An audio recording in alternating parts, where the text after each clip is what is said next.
Hello, everyone. It's Tracy Sanchez again. I have a word that I want to speak today, and I really love doing these words of encouragement, and I've asked the Lord to forgive me for stopping doing them for a while. One of my sweet friends passed away this week, and she always really enjoyed when I would give words of encouragement, and so her name was Lynn Kendrick, and she's a sweetheart. I know she's dancing with Jesus now, but I want, on her behalf and in her honor and memory, I want to continue doing these as often as I can. So the word for the day that I feel the Lord has given me is out of Matthew chapter 24.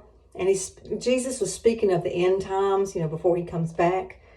And he's speaking of all the calamities that are going to happen and things like that we've heard of most of our lives.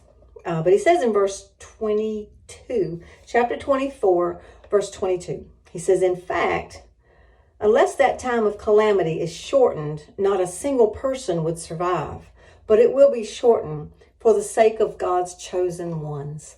That's us, you and me. He's going to shorten the days of calamity for our benefit so that we will survive, and because he loves us. And so I was thinking about, I feel like I'm about halfway through my age. If I live the full length of my days, I have believed God for 120 years, as he promised in the book of Genesis. He said the days of man shall not be any more than 120, or they shall be 120. So I'm believing for that. I think you should believe for the best and the highest and the most, and trust the Lord. If he comes before that, I'm going, because today I'm going, forget about living 120, I'm going. But I want to be heaven-minded. And so I think for the rest of my time on this planet, I want to keep storing up treasures for heaven, because I'm beginning to realize just how long that's going to be and how it's going to be so much better than anything we've ever experienced here on the earth. And we've experienced some really good things and met some really great people.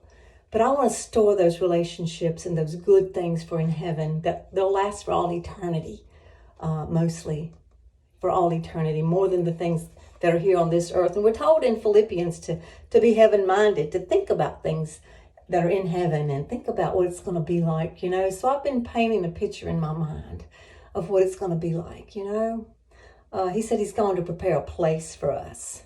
So he's preparing my place. He knows what I like and what I love more than anybody. Recently I've been remembering how when I was a child, I loved sheep. I always wanted a little lamb. So I feel like there'll be sheep in my yard when I get to heaven. Beautiful front porch and a stream running through the backyard. I'm excited about these things, and I think about them often. And I'm preparing for those things. I'm trying to lay up my treasures in heaven. And so let's think about that today, because the days are getting shorter, and he's going to shorten them for our benefit. So we'll be going home soon, I hope. And if not, we'll still be going home soon, because 50 years from now will still be soon compared to eternity. So let's live for eternity and love each other, forgive each other, walk, hand in hand with Jesus, and put that smile on and be a light, and let people ask, "What are you so happy about?" And tell them it's Jesus. Have a great day.